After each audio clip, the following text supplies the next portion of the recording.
Olá, meus amigos internautas, tudo bem aí com vocês? Gente, não vai esquecer, hein? Nós temos um encontro marcado aqui na TV Marte, quinta-feira, no programa Papo Reto, hein? Conto com vocês. Até lá. Tchau.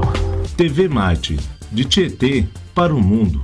Oi, meninas e meninos, tudo bem com vocês? Mais uma semana, gente. Hoje eu tenho convidado, olha só que legal. Lembra que nós falamos que ia falar sobre eclâmpsia e pré-eclâmpsia? Então, minutinho só, eu volto já.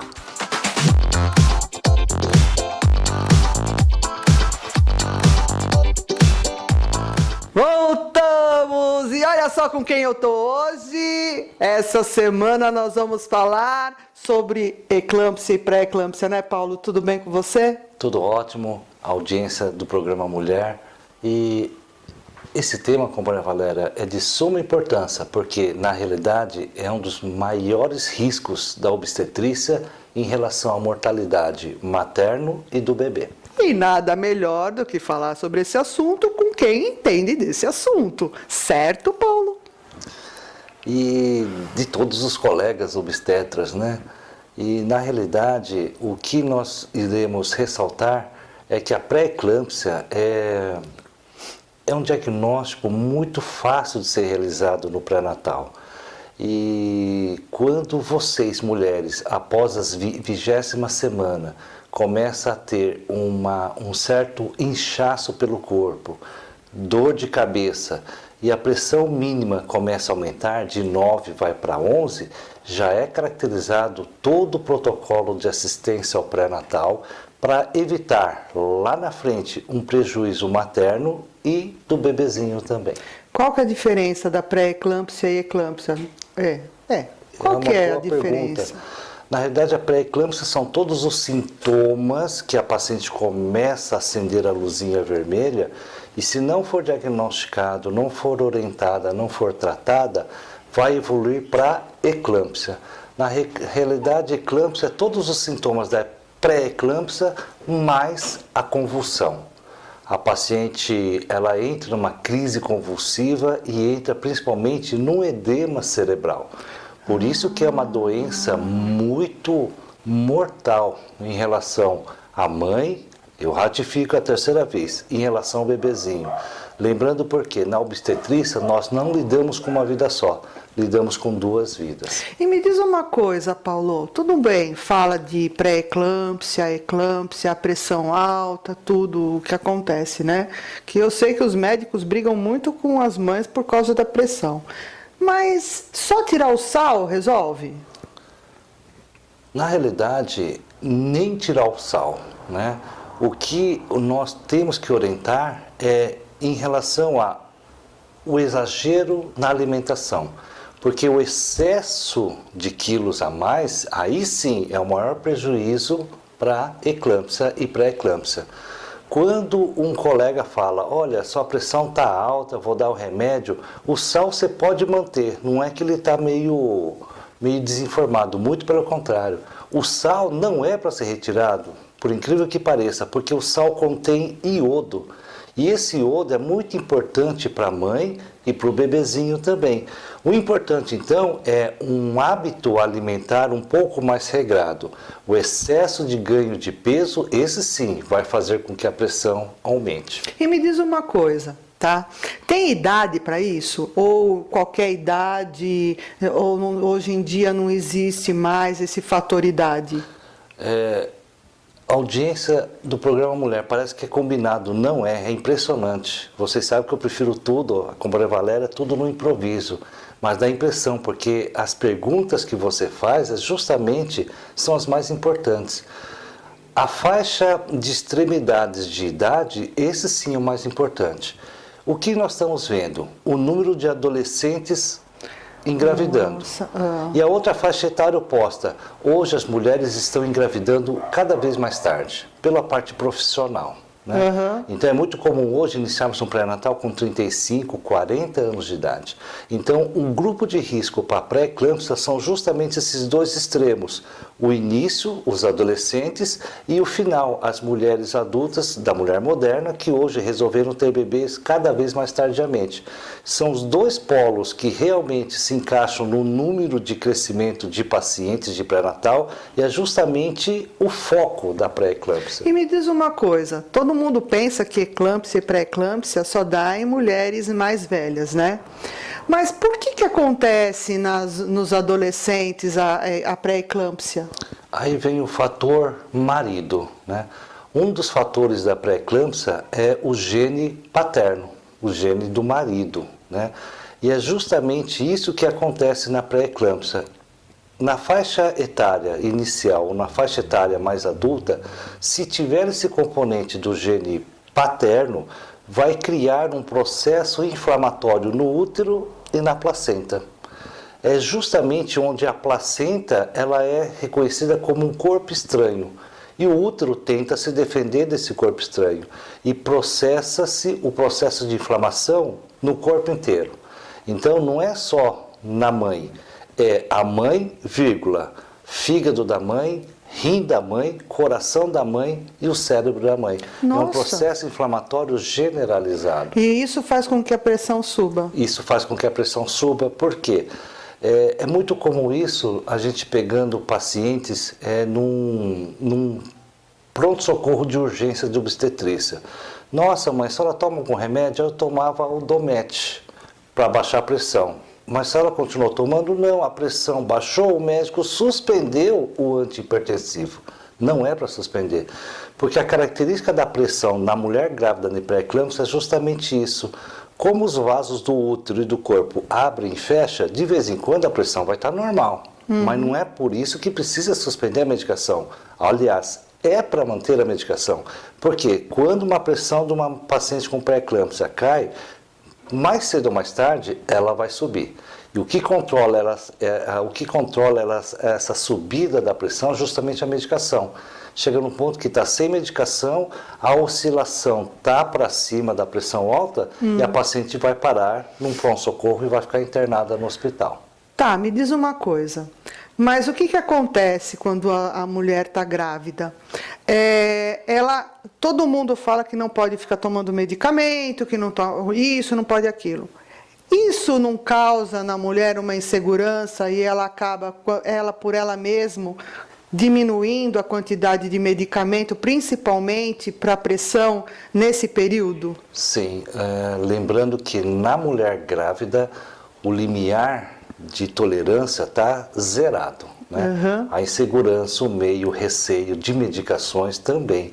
Então, por isso que vale um compromisso muito firme entre vocês e seu médico do pré-natal, para que tenha uma confiança enorme no seu médico, para que mantenha algumas medicações, porque se ler na bula, uma mulher grávida não pode tomar nem aspirina, né? Verdade. Então, verdade. É importante essa segurança entre o médico e vocês, pacientes, porque na realidade, quanto mais orientada sobre a gravidade do quadro de pré-eclâmpsia, mais ela reforça a necessidade de fazer o uso da medicação.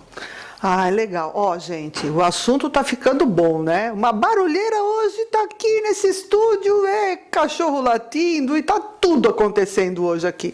Mas, tá gostando do programa? Então tá jóia. Vocês aguardam só um minutinho, a gente volta já com muito mais perguntas. Um minutinho só.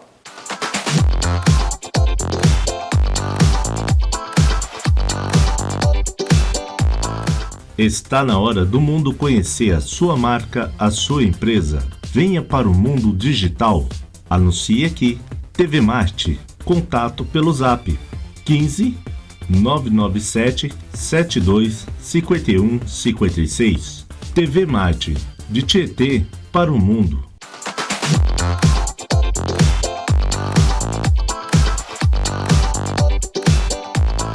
Voltamos e, gente do céu, esse assunto é muito importante. Mulherada e maridos de plantão, papais, futuros papais. Cuidado, porque muito homem não é só gen não, viu? O homem também ajuda a aumentar a pressão, subir a pressão da mulher grávida. De muito, ó, blá, blá, blá, blá, blá na orelha da mulher também. Dá uma maneirada, não custa nada, são só 9 meses. É melhor do que depois ter algum problema sério e se sentir culpado. Me diz uma coisa, doutor, eu tinha que dar esse recado. Me desculpa, mas eu tinha que falar, porque não dá para ficar engasgado certas coisas, né? Porque é muito fácil, a mulher tá grávida, ela segura, mas eu não faço nada. Realmente, às vezes não faz nada, precisa fazer alguma coisa, dar um agrado, né? Não é porque ela tá embuchada, como vocês dizem, que a mulher tem que ficar aí aturando certas coisas. Não tem que aturar normalmente, né, sem estar grávida, quanto mais grávida, né? Vamos dar uma sossegada, né, homens de plantão. Então, vamos lá, doutor. É aquela coisa, né? O que acontece? A gente falou sobre a pré-eclâmpsia e tal. E na eclâmpsia, quando a mulher está... Como que é o tratamento? Como que acontece? Por causa que você percebe tantas coisas. Ai, teve que tirar o nenê, teve que tirar a placenta, teve que não sei o quê, a mulher quase morreu, a mulher morreu. Como que é o tratamento? O que acontece nisso tudo? Que, nossa, é muita loucura. Quem trabalha em urgências de obstetrícia sabe que pegar uma paciente com pré-eclâmpsia, o primeiro tratamento é internação, né? E quando nós vamos colher a história da paciente, como foi o pré-natal, é baseado em 2 fatos. Primeiro, o aumento de peso. Segundo, a suspensão da medicação, porque em dado momento a pressão estava baixa. Uhum. E terceiro lugar, essa má orientação de uma importância de seguir todas essas normas do médico pré-natalista. Quando nós pegamos uma paciente em eclâmpsia no hospital, independente da idade gestacional, o tratamento imperioso é a internação. Uhum. E nós sabemos que se o bebê tiver de 20 semanas pesando 600 gramas ou 30 semanas pesando 1 quilo, mais cedo ou mais tarde ela vai sair com o seu bebê. Porque o melhor tratamento para pré-eclâmpsia, e tem que ser feito, é a retirada da placenta. Óbvio que retirando a placenta nós temos que retirar o bebê. Por isso que é uma das maiores causas de mortalidade do bebezinho também. Dependendo da idade gestacional, nós temos, para salvar a mãe e salvar o bebê, retirá-lo do útero antes do tempo, muito precoce. No hospital, em algumas pacientes, nós vamos ganhando dias ou semanas. E nesses dias ou semanas, com a paciente internada, que nós vamos controlando qual é o limite para falar. Não dá mais para segurar. Nós vamos controlando no hospital com exames de sangue, nós vamos controlando com Doppler o fluxo de sangue que vai para o bebezinho e nós vamos controlando, obviamente, com a pressão da paciente, já internada com antihipertensivo. Quando os exames de laboratório, quando o exame de ultrassom chamado Doppler e quando a pressão não cede e já está extrapolando, né, é o momento de agirmos, é o momento de retirar o bebê. Tem bebezinhos que nascem bem com 35 semanas, só que tem bebezinho que nasce com 600 gramas e fica na UTI por volta de 30 a 40 dias. Mas o tratamento em si é retirar a placenta. Interessante. Agora me diz uma coisa, me veio uma pergunta assim muito legal. Os homens, os futuros papais, o que você diria para eles? Eles devem ir no pré-natal junto com a futura mamãe ou eles devem largar a futura mamãe lá no pré-natal e ir embora? O que nós vemos durante as consultas de pré-natal a nível de rede pública ou a nível de consultório é que a grande maioria das pacientes vão sozinha. Ou o marido está trabalhando, ou o marido está viajando pelo trabalho, ou seja, é importante que o marido, não todas, mas uma boa parte das consultas do pré-natal também presencie o que o médico fala. Uhum. Se o médico falar 20 minutos para uma paciente, ela não vai assimilar e passar tudo para o marido. Né? Uhum. Então o marido tem que entender, nos casos de pré-natal de alto risco, a gravidade que se encontra o filho dele e a esposa dele. Por isso que esse acompanhamento conjunto entre marido e mulher é importante. Porque se o marido assimilar o estado da mulher atual, que se encontra obstetricamente, ele vai ajudar a própria esposa nos cuidados com a alimentação, como dormir, pressão alta é melhor dormir do lado esquerdo e principalmente o uso da medicação. Porque desculpa cortar, por causa que eu tive que fazer isso daí também, que o médico me orientou. Por que lado esquerdo? Nós temos aqui no meio do nosso abdômen uma grande veia chamada veia cava, né? E se dormir de barriga para cima, o bebê fica em cima dessa veia. É como se você estivesse irrigando um jardim com uma mangueira e alguém pisa na mangueira. Sim. Vai menos água no fundo da mangueira. Se o bebezinho tiver em cima dessa veia, vai voltar menos sangue para o coração e a pressão aumenta. Do lado direito também não é legal, porque essa veia fica um pouquinho mais do lado direito. Então, se a paciente dormir do lado direito, ainda o bebezinho vai estar em cima dessa veia. Se a paciente dormir do lado esquerdo, aí sim essa veia fica completamente desobstruída. Olha que e interessante. ajuda a baixar a pressão. Então, só de deitar do lado esquerdo, a pressão já abaixa. Olha que interessante. Olha, você sabia disso? Eu sabia que tinha que deitar do lado esquerdo, mas o porquê eu não sabia não. Olha só, e me diz uma coisa, que é uma coisa muito importante que eu acho. Imagina o seguinte, a mulher, ela teve pré-eclâmpsia, ela teve sintomas de eclâmpsia na hora no parto. O que pode acontecer com uma mulher se sobe muito a pressão dela na hora do parto? A mulher, mesmo nós retiramos o bebê, ela pode evoluir para insuficiência renal, problema no fígado, o fígado fica cheio de sangue a ponto de romper o fígado. Nossa. A paciente pode entrar em coma por causa do edema cerebral, ou seja, então, mesmo tirando o bebê, não quer dizer que a paciente está salva, muito pelo contrário. Lembra que é um processo de inflamação no corpo inteiro. Tem pacientes que perdem até a visão por causa do edema do cérebro. Então, pós a retirada do bebê na eclâmpsia, algumas pacientes podem evoluir com consequências. Perda da função do rim o resto da vida, problema cardíaco o resto da vida, problema neurológico o resto da vida e problema no fígado o resto da vida. Pode dar AVC? Pode dar AVC, porque a pré-eclâmpsia ela atua no sistema de coagulação. Então vai liberando êmbolos para o corpo inteiro. Pode dar infarto, pode dar derrame, o famoso AVC, ou seja, são consequências neurológicas, cardiológicas, renais, hepáticas muito grandes nas pacientes. Nossa. Então, tem pacientes hoje sequeladas. O médico agiu no momento certo, retirou no momento certo, salvou a vida do bebê no momento certo, mas a mãe evolui com essas consequências. Nossa, gente, vocês viram como é importante? Mas o nosso programa, infelizmente, está acabando, né? Não posso ficar muito tempo, pois é, senão eu ficava o dia inteiro conversando com o Paulo sobre esse assunto, porque é um assunto muito importante. Me diz uma coisa, Paulo, para finalizar o programa, que infelizmente a gente não pode, né? Não dá, né? O que você diria para essas mulheres que têm já propensão à pressão alta, que elas têm problema de pré-eclâmpsia, o que elas devem fazer, como devem agir, não engravidar, engravidar e tomar cuidado, o que elas devem fazer? O primeiro lugar, quando uma paciente planeja a gravidez, a gente vê em relação a se tem alguma doença de base, diabetes, problema da tireoide, o mesmo problema de pressão, mas principalmente o peso. Hoje, mais de 50% das mulheres e dos homens também, nós estamos acima do peso. Comodidade, facilidade, lanches rápidos, etc. e tal.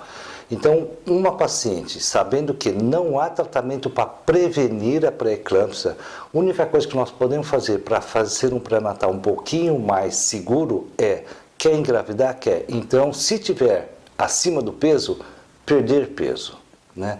Porque muitas já engravidam com um peso acima do ideal. Aí que evolui muito mais fácil a pré-eclâmpsia ou eclâmpsia. Então, como não há medicação, não há um tratamento preventivo, a única coisa é diminuir o peso para depois engravidar. Tá certo. Gente, infelizmente, vamos falar assim, né? O programa tá acabando. Hoje a barulheira foi fantástica. Nossa, hoje foi assim um movimento externo assim maravilhoso, mas tudo bem, o importante é que a gente consegue passar a informação para vocês. O Paulo é fantástico nessas explicações dele que, olha, vou falar, viu, é muito bom. E deixa suas perguntas, tem alguma dúvida? Manda um e-mail para a gente com as perguntas e a gente vai respondendo conforme vai dando, porque sabe como que é, né? Então, uma coisa muito importante, deixe seu like, compartilha com as suas amigas, com seus amigos, porque muitas vezes existem um papai que está grávido junto com a futura mamãe, e é muito importante. Curta, deixa o like, compartilha, curte a página, porque às vezes a gente precisa que você curta a página para que muitas mais pessoas possam ver o nosso programa. Então, meninas e meninos, um beijo muito grande para vocês. Paulo, muito obrigada. Olha, muito obrigada mesmo. Esse assunto foi fabuloso. Amei esse programa. Gente, beijo grande, namastê e até a semana que vem.